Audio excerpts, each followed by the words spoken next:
하나님의 말씀의 강문에 들어가기 전에 다 같이 저를 따라해 주셨으면 고맙겠습니다. 성경은 하늘의 책이다.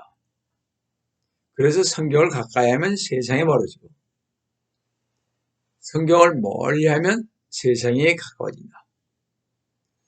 오늘도 주님 안에서 여러분과 함께 은혜의 말씀을 나누려고 하는 것은 아까 봉독해 올린 요한계시록 11장 1절에서 13절로서 마지막 때의 성경을 여는 종말론 강해 91번째로서 제3부 요한계시록 강해 32번째로 성전 측량과 두 증인의 죽음과 부활이라는 제목으로 여러분과 같이 은혜를 나누려고 합니다. 세상 종말에 그것도 기회가 얼마 안 남은 때에 복음을 전한다는 것이 너무나 귀하고 중요한 교회의 사명입니다. 그러므로 하나님께서는 거의 마지막 기회인 복음 전도에 헌신하는 성도들을 귀하게 여기시고 사명의 완수를 위해 능력을 주시고 에베소 3장 6절에서 복음의 일꾼들에게 이는 이방인들이 복음을 통하여 그리스도 안에서 공동 상속자가 되고 한 몸이 되고 그의 약속의 동참자가 된다고 하셨습니다. 이 세상에 마지막 때라고 하는 이때 교회의 사명이 막중하고 그 사명을 감당하기 힘든 이때도 고난과 순환을 당하는데 하물며 대환란 때인 후 3년 반에 적그리스도를 대항해 주님을 증거하는 하나님 앞에 서 있는 두 증인의 모습을 계시록 11장에서 보게 됩니다. 요한계시록 전체에서 11장의 내용은 가장 어렵고 난해하다고 말합니다. 제가 알기로는 누구나 기록된 대로 계시록을 믿는다면 계시록 11장 1절에서 13절을 읽을 때 예루살렘 성전 재건과 두 증인에 대해 믿어야 할 것입니다. 예루살렘에 제3성전이 재건될 것이라고 가르치면 많은 목사들과 신학자들은 의아하는데 계시록 11장 1절에서 2절에 제3성전이 재건될 것이라고 기록되어 있습니다. 자, 그럼 첫 번째로 예루살렘에 세워질 제3성전을 측량하라는 말씀을 보겠습니다. 계시록 11장 1절을 보시면 또 내게 지팡이 같은 갈대를 주며 그 천사가 서서 말하기를 일어나서 하나님의 성전과 제단과 그 안에서 경배하는 자들을 측량하라 했습니다. 여러분이 알다시피 사도 요한이 계시록을 기록할 당시는 AD 95년이므로 이스라엘의 예루살렘 성전이 헤롯 성전이라 부르는 제2성전 AD 70년 로마 티투스 장군에 의해 영원히 파괴되었습니다. 그러므로 사도 요한이 계시록을 쓰기 전 25년 동안에 성전이 없었다는 것을 의미합니다. 그러면 사도 요한이 말하는 이 성전은 어떤 성전을 가리키는 것인가 하는 것입니다. 그것의 유일한 해법은 아직 세워지지는 않았지만 앞으로 세워질 제3성전인 것입니다. 다니엘서 9장 27절을 보시면 앞으로 나타날 적 그리스도는 대환란기에 유대인들과 언약을 확정하고 후에 동물 희생자를 다시 드리게 한다고 나와 있습니다. 자, 그뒤 대환란 후 3년 반이 시작되는 시점에 유대인과 세운 계약을 이 적그리스도는 파기할 것입니다. 유대인들이 희생제를 드릴 수 있는 곳이 하나 있는데 그것은 옛 예루살렘인 솔로몬 성전터인 곳입니다. 이 예루살렘에 그 모리아산을 잘 알고 있는 사람들은 새로운 유대인 성전을 짓는다는 것은 말도 안 된다고 생각할 것입니다. 왜냐하면 옛 솔로몬 성전터인 곳은 세계 수억의 무슬림 교대들에게 메카 다음가는 성진 오마르 사원이 어디에 있을까? 예루살렘 솔로몬 성전터 있는 곳에 있는 것입니다. 주 예수 그리스도님 시대 이후에 헤롯 성전이 AD 70년에 로마에 의해 무너진 이후로 그 폐허에는 많은 건물들이 세워졌어요. 유대인의 성전은 2000년 동안 세워지지 않았습니다. 예루살렘 성전 위에 세워진 모슬림의 현재 회개와 사원, 실제로 대부분이 예수 그리스도님 시대의 성전 초석으로 지어졌습니다. 1967년 6월 아랍과의 6.1 전쟁에서 유대인들은 사랑하는 예루살렘을 탈환하고 옛 선정 도시인 예루살렘의 주권을 행사하게 되었습니다. 이 6.1 전쟁에서 가장 극적이었던 장면은 여러분도 잘 알다시피 유대인 병사들이 옛 성지인 그 예루살렘의 좁고 구불구불한 시가지를 달려가 통곡의 벽에 입을 맞추는 광경이었습니다. 이 사령관이 그 당시 모세 다얀 장군이요. 우리는 우리의 성소에 돌아왔다. 다시는 이곳을 떠나지 말자고 말했을 때 모든 이스라엘인들의 마음은 한데 뭉쳤습니다.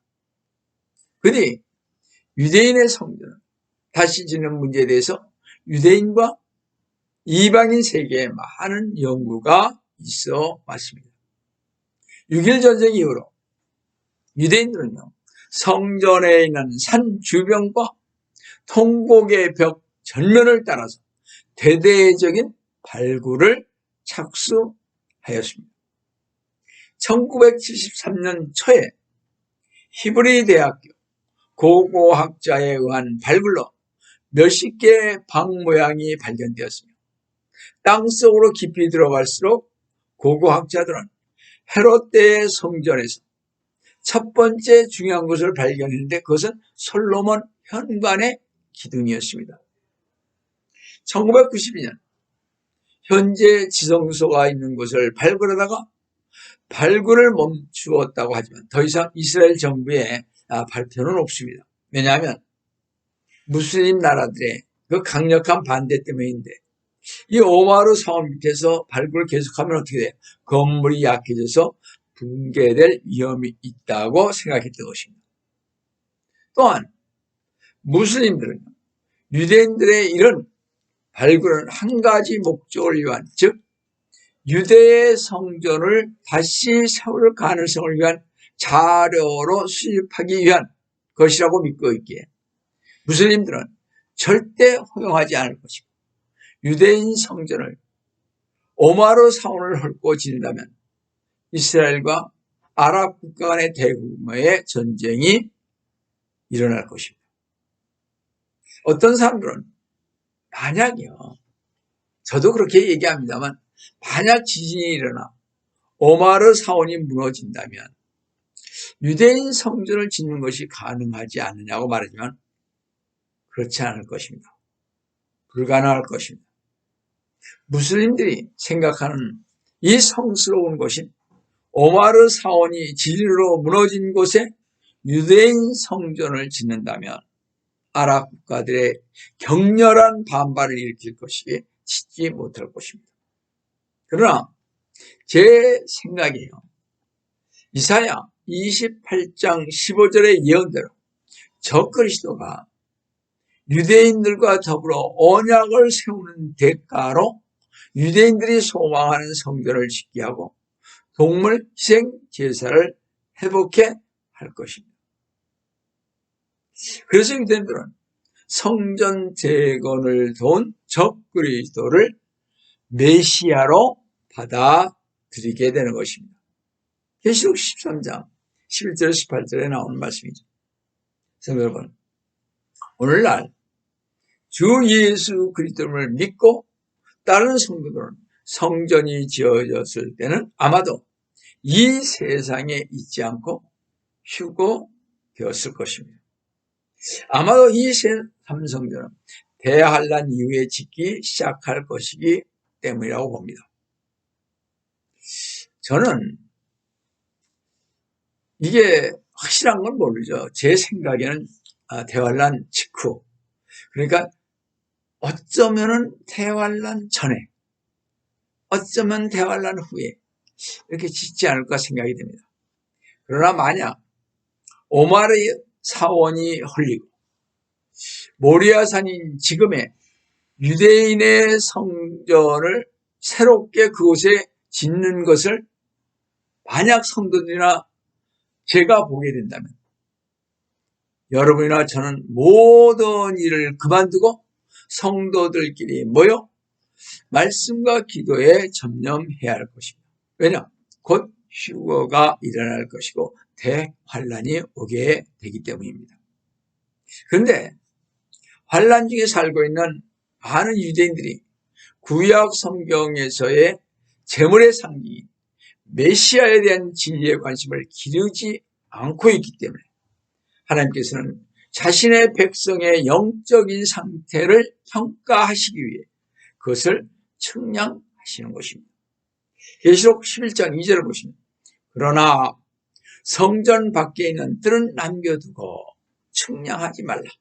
이는 그것을 이방인들에게 주었으며 그것이 그들이 42달 동안 그 거룩한 도성을 발 아래 짓밟을 것이기 때문이다.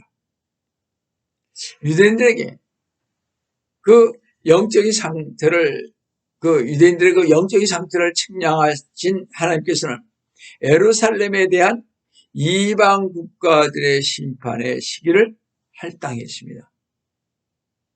이 42달, 즉 3년 반 동안의 시기에 거룩한 도성인 예루살렘은 이방인 군대에 의하여 짓밟힐 것입니다. 누가복음 21장 24절에서 주님께서도 이렇게 예언하셨습니다. 예루살렘은 이방인들의 때가 찰 때까지 이방인들에게 짓밟히리라. 주님께서 말씀하십니다. 이방인들의 때가 찰 때까지란 대환란의 마지막 전쟁인 아마겟돈 전쟁 후에 메시아이신 주 예수 그리스도님께서 이 지상에 재림하심으로써 끝이 날 때인 것입니다. 성도 여러분, 하나님께서는요, 바로 이때 주님께서 재림하시기, 땅에 재림하시기 바로 전에 두 증인을 일으켰습니다. 두 증인은 재건된 성전의 위선됨과 성전에 있는 모든 것이 이미 주 예수 그리스도님에 의하여 이루어졌는데 그것을 모르는 유대인들에게 화려하게 재건된 성전은 예루살렘의 수치가 될 것이라고 증거했던 것입니다. 이 두 증인들은 또한 1260일 동안, 즉 3년 반 동안 복음을 증거할 것입니다. 계시록 11장 3절을 보시면 내가 나 두 증인에게 권세를 주리니 그러면 그들이 굵은 벼옷을 입고 1260일을 예언하려고 하더라. 주님께서 두 증인에게 권세를 주시며 세웠는데 그 증인이 벼옷을 입었다고 했습니다. 여러분이 알다시피 벼옷은 뭐예요? 회개와 슬픔의 고통을 상징합니다. 열왕기상 21장 27절에 보시면 말씀이죠. 이 두 증인이 벼옷을 입고 1260일을 예언한 기간은 대환란의 마지막 아마 3년 반 기간입니다. 이 두 증인은 3년 반 동안 세상에 임박할 재앙과 심판에 대해서 예언할 것입니다. 세상에 일어날 전무후무한 재앙이 이 유대인과 이방인들에게 임할 것을 보고 슬퍼하고 통회했던 것입니다. 이때 두 증인은 대환란 동안에 새 성전의 허위성을 노출시키고 주 예수 그리스도의 구원의 진실한 길을 전파할 것입니다.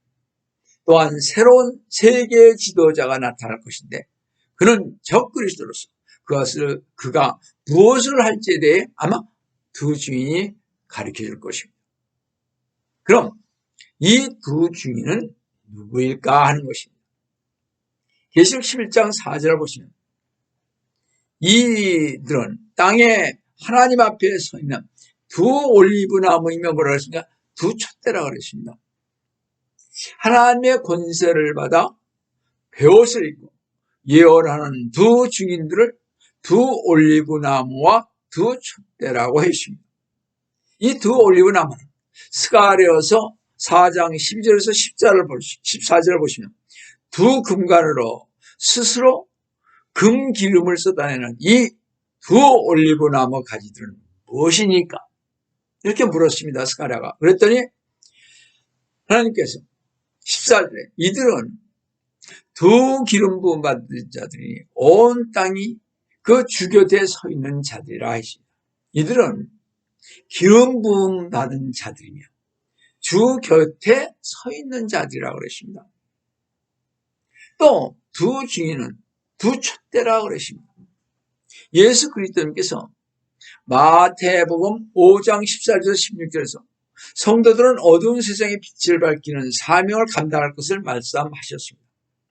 환난과 박해 속에서도 어두운 세상에서 죽어가는 영혼들을 진리와 영생의 길로 인도해야 하는 사명을 두 증인에게 주셨던 것입니다.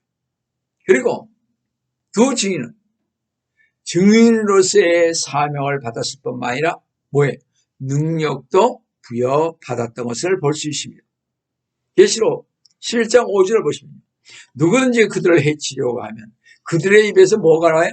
불이 나와 그들의 원수를 삼키리. 누구든지 그들을 해치려고 하면 반드시 이와 같이 죽게 되리라. 주님께서 승천하실 때 제자들에게 성령의 권능을 부어주시어 제자들이 어떻게 그 권능으로 예루살렘과 온 유대와 사마리아와 땅끝까지 복음의 증인이 되었습니다. 이와 마찬가지로 두 증인들에게도 권능을 주셨는데 두 증인들을 해치려고 하는 원수들을 입에서 불로 토해내어 그 불로서 소멸케 했다고 했습니다. 이러한 일이 역사 속에 있었죠. 열왕기하 1장 10절을 보시면 엘리야가 대답하여 50부장에게 말하기를 만일 내가 하나님의 사람이면 하늘에서 불이 내려와 어떻게 해요? 너와 너의 50명을 살리라 하자. 하늘에서 불이 내려와 그의 50명을 살더라 그랬습니다. 이것은 엘리야 선지자가 그를 잡으러 온 군사들을 불로 소멸시킨 것입니다. 두 증인들은 입에서요 불을 토해낼 뿐만 아니라 계시록 11장 6절을 보니까요 이들에게는 하늘을 닫는 권세가 있다고 그러십니다. 자, 이들에게는 하늘을 닫는 권세가 있어서 그들이 예언하는 날 동안 비를 오지 못하게 하고 물로 피로 변하게 하는 권세도 있어. 원하는 때면 언제든지 온갖 재앙으로 땅을 치리로다. 이런 권세를 가는 두 증인은 누구일까 하는 것입니다. 그들 중 첫째 증인은 그들이 예언하는 동안 비를 오지 못하게 하는 하늘을 닫는 권세를 가졌다고 했습니다. 두 증인이 예언한 날들을 보니 이제 1260일 3년 반입니다. 열왕기상 17장 1절을 보시면 길리앗 거민에 속한 디세빈 엘리야가 아합에게 말하기를 내가 그 앞에 서서 섬기는 이스라엘의 주 하나님께서 살아계시거냐 내 말이 없으면 수년 동안 이슬도 내리지 않겠고 비도 오지 않으라고 했습니다. 아합 왕 때 하나님의 말씀을 권세 있게 전하는 증거로 이러한 이적을 나타낸 것입니다. 근데요 야고보서 5장 17절을 보시면 그것도 3년 만이나 비가 오지 않게 했다는 것입니다. 1260일이죠. 야고보서 5장 17절 18절 저희가 잘 아는 대로 엘리야는 우리와 같은 성경에 속한 사람이지만 비가 오지 않기를 간절히 기도하였더니 3년 6개월이나 땅에 비가 오지 않았고 18절에 다시 기도하였더니 하늘이 비를 내려 땅이 열매를 내었느니라. 엘리야 선지자가 했던 대로 대환란 때 그는 다시 한번 더 비가 3년 반 동안 오지 않게 할 것입니다. 그리고 두 번째 증인은요, 물을 피로 변하게 하는 권세가 주어졌는데 그건 모세죠. 모세는 여수론의 왕으로 기름 부은 받은 자입니다. 출애굽 때 어떻게 했어요? 첫 번째 재앙으로 나일강을 어떻게 했습니까? 피로 물들게 했습니다. 그래서 그 7장 20절을 보시면 모세와 아론이 주께서 명하신 대로 그렇게 행하여 아론이 파라오와 그의 신하들의 목전에서 막대기를 들어올려 강에 있는 물을 치니 강에 있는 물이 다 피로 변하더라.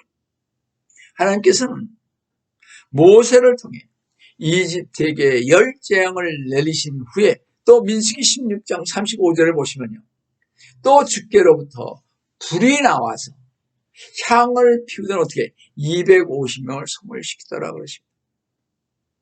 모세 또한 주 앞에 선 자로서 그의 입에서 불이 나와 그를 대적했던 자들을 소멸시켰던 것을 요한계시록 11장 5절에서 볼 수가 있습니다. 그런데 모세는 엘리야 선지자와 달리 죽었죠. 신명기 34장 5절에서 6절을 보면 그러므로 주의 종 모세가 주의 말씀대로 모압 땅에서 죽으니 주께서 그를 벳올 맞은편 모압 땅에 있는 골짜기에 장사하였으니 오늘까지 그의 묘를 아는 자가 없더라 그랬습니다. 아무도 없다 그러십니다.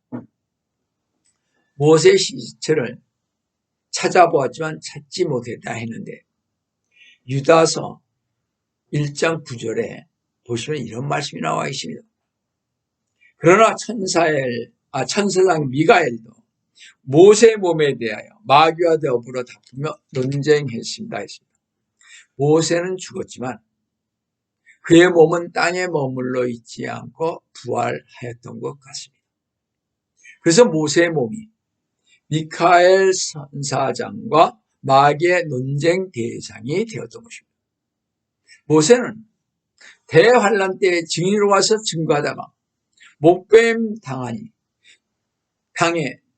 죽지만 환란 성도들의 부활의 유형으로 다시 살아나게 될 것입니다. 그렇죠? 계시록 11장 12절에 보십니다. 그러니까 이 두 사람, 한 사람은 엘리야고 한 사람은 모세인 것을 우리가 알 수 있습니다. 그 두 주민이 말이죠. 성도 여러분, 잘 알다시피 마태복음 17장에서요. 주 예수 그리스도님께서 재림의 모습을 제자들에게 모형으로 보여주실 때 주님의 양옆에 누가 있었습니까? 모세와 엘리야였습니다. 이런 모세와 엘리야가 주 예수 그리스도의 재림과 관계되는 인물임을 증거하는 것입니다. 주님께서 마태복음 16장 28절에서 진실로 내가 너희에게 말하노니 여기 서 있는 사람들 몇은 인자가 그의 왕국으로 오는 것을 볼 때까지 죽음을 맛보지 아니라고 하신 말씀을 이루시려고 영광의 재림의 모습으로 변화산에서 나타나신 것입니다. 주 예수 그리스도님께서 재림하셔 천년왕국에 오시는 것은 모세와 엘리야와 함께 나타나시는 영광스러운 모습입니다. 이 위험의 목격자들 중에 한 사람인 베드로는 베드로후서 1장 16절에서 우리 주 예수 그리스도의 능력과 오심을 너희에게 알게 한 것은 교묘하게 꾸며낸 이야기를 쫓은 것이 아니라 그의 위험의 목격자들이었기 때문이라고 기록하고 있습니다. 마태복음 17장에서 봤으니까요. 여러분, 모세와 엘리야가 주 예수 그리스도님 재림 이전인 대환란 기간 중에 지상에 내려오게 될 일을 구약의 마지막 책인 말라기서에 이미 예언되어 있던 일입니다. 말라기서 4장 4절에서 4, 5절을 보시면 너희는 내가 온 이스라엘을 위하여 호렙에서 규례들과 명령들로 그에게 명했던 내 종 모세의 율법을 기억하라. 5절에 보라, 내가 주의 크고 무서운 날이 오기 전에 선지자 엘리야를 너희에게 보내니. 여러분, 두 증인은 모세와 엘리야인 것입니다. 모세와 엘리야는 대환란 때에 이 땅에 돌아올 것입니다. 하나님의 권세를 받아 모세와 엘리야가 이집트의 파라오 왕과 이스라엘의 아합 왕의 불법한 일에 대항했듯이 두 증인인 모세와 엘리야가 와서 대환란 때에 적그리스도에게 3년 반이나 대항하여 그들의 불법과 미혹에서 나오라고 사람들에게 외칠 것입니다. 이런 이유로 다가오는 대환란에서 모세와 엘리야는 그들의 사명을 끝맺게 될 것입니다. 계시록 11장 7절 보시면 또 그들이 자기들의 증거를 끝마칠 즈음에 끝없이 깊은 구렁에서 올라오는 짐승이, 끝없이 깊은 구렁은 전의 성경은 무저갱이라 그럽니다. 올라오는 짐승이 그들과 전쟁을 하여 그들을 이기고 또 죽이더라. 자, 끝없이 깊은 구렁에서 올라오는 짐승은, 차로 무저갱에서 올라오는 짐승은 적그리스도인데 계시록 17장에서 장차 나올 짐승의 정체를 자세히 설명하고 있습니다. 제가 그때 가서 다시 잘 설교해 드리겠습니다. 이 적그리스도는요, 처음에는 유럽의 본부를 둘 것인데 아마도 로마일 것이고 나중에는 예루살렘의 본부를 둘 것입니다. 이 적그리스도는 예루살렘에서 자신이 메시아로 활동하면서 두 주인인 모세와 엘리야의 복음을 들을 것입니다. 두 주인인 자기를 대적하여 그런 적그리스도이지 메시아이신 주 예수 그리스도를 흉내내는 자에게 그 말에 현혹되지 말라고 사람들 아마 선동하기에 화가 나서 전쟁을 일으켜 두 증인을 죽일 것입니다. 자, 두 증인이 순교당한 곳이 어디입니까? 그 두 증인의 시체는요, 계시록 11장을 보시면 그리하여 그들의 죽은 몸들이 큰 도성의 길거리에, 큰 도성 여기서 어디를 가리키세요? 예루살렘이죠. 예루살렘의 길거리에 놓이리니 그것을 영적으로는 소돔과 이집트라고 부르며 우리 주께서 십자가에 못 박히신 곳이라. 두 증인이 순교한 곳은 큰 도성이라고 했는데 그것을 영적으로 소돔이라고 했는데 소돔은 어떻게 부유하고 성적으로 타락한 동성애가 지나쳐 하나님으로부터 유황불에 제거된 곳이며 영적으로 이집트라고 부르는 것은 하나님의 백성을 노예로 부리면서 착취하고 핍박한 나라기에 하나님을 대적한 곳이고 영적으로 우리 주님께서 십자가에 못 박힌 곳이라고 한 것은 구약의 선지자들이 수없이 외쳤던 메시아이신 그리스도님께서 오셨고 주님을 십자가에 못 박힌 곳인 무법천지인 예루살렘인 것입니다. 그런데 두 증인은 장사되지 못하고 그들로부터 어떻게 조롱받은 시체로 길거리에 있었습니다. 계시록 11장 9절을 보시면 또 백성들과 족속들과 언어들과 민족들 중에서 온 사람들이 그들의 죽은 몸들을 사흘 반 동안 구경하며 세계 각지에서 온 거예요. 구경하며 그 죽은 몸들을 무덤에 장사하는 것을 허락지 아니하리라.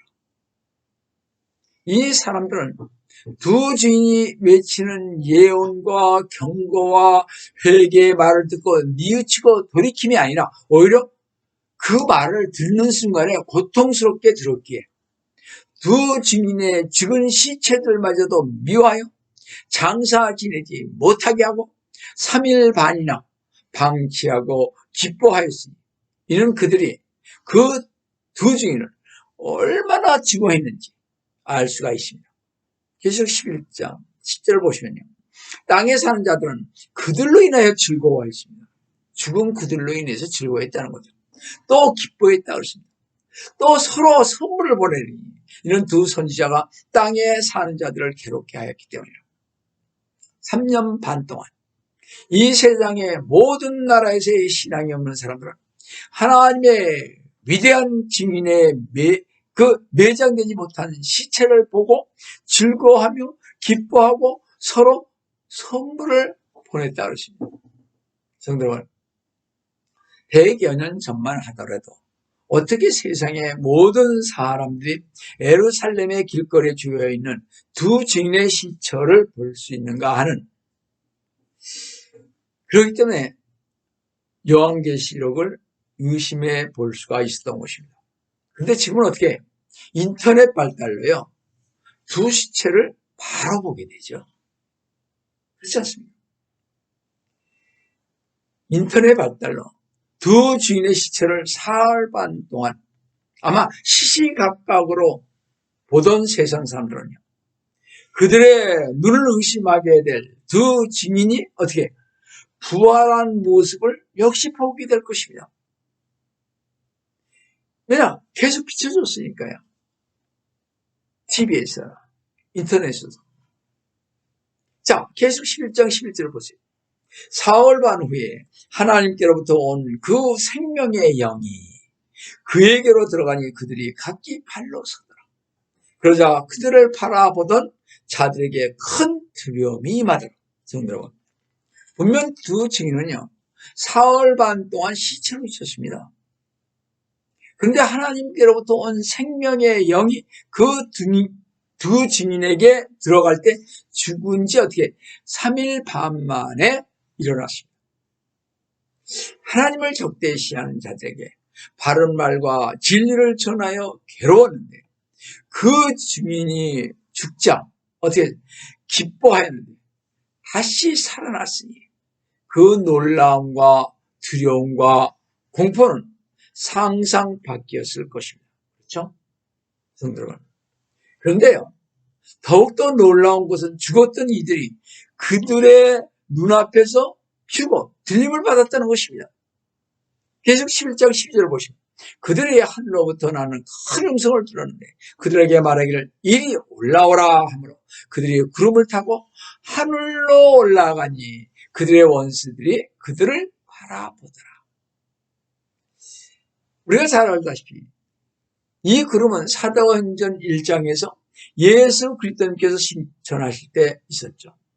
또 마태복음 17장에서 모세와 엘리야가 예수 그리스도님과 함께 변화산에서 나타났을 때 또 주 예수 그리스도님께서 재림하실 때 나올 것입니다.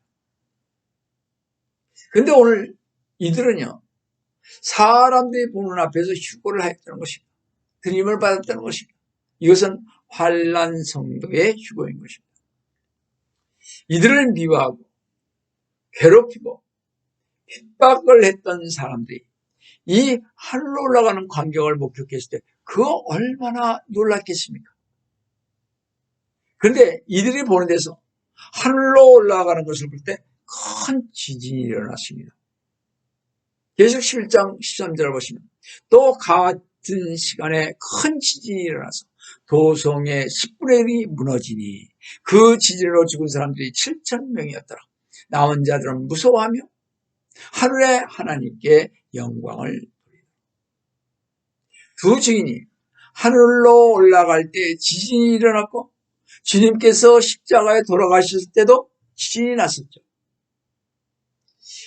자, 근데요, 이 두 증인이 올라갈 때 지진이 예루살렘을 때려서 7,000명이 죽었습니다.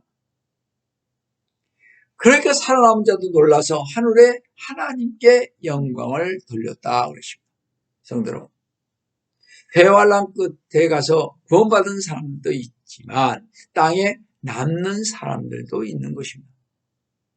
여기서부터 여러분이 온 마음과 혼을 다하여 주님을 사랑하지 않는다면 주님을 보지 않기를 원하는 사람일지 모릅니다.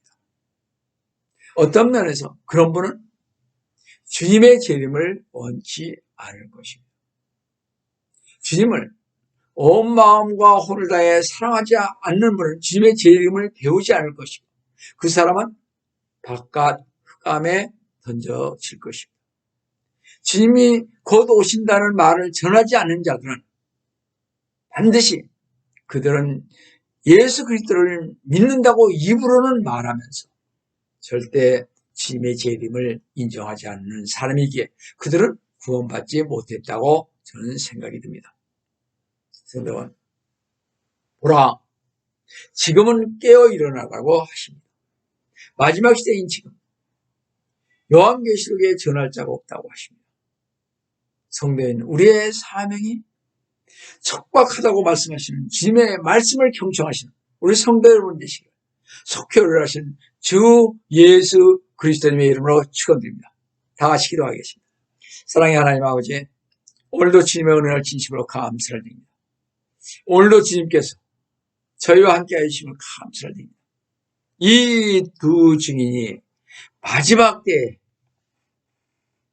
정말 대환란 때에 주님을 증거하고 구원을 증거하고 적그리스도가 할 일들을 증거했을 텐데 저희들도 이 마지막 시대에 밖에 나가서 주님의 재림을 증거하면서 회개하라고 주님께서는 속히 오신다고 말씀을 증거하는 우리 모두가 될 수 있도록 주님 함께하여 주시옵기를 원합니다. 오늘도 주님께서 저희와 함께하여 주시면 감사하고 주 예수님 받들어 간절히 축원합니다.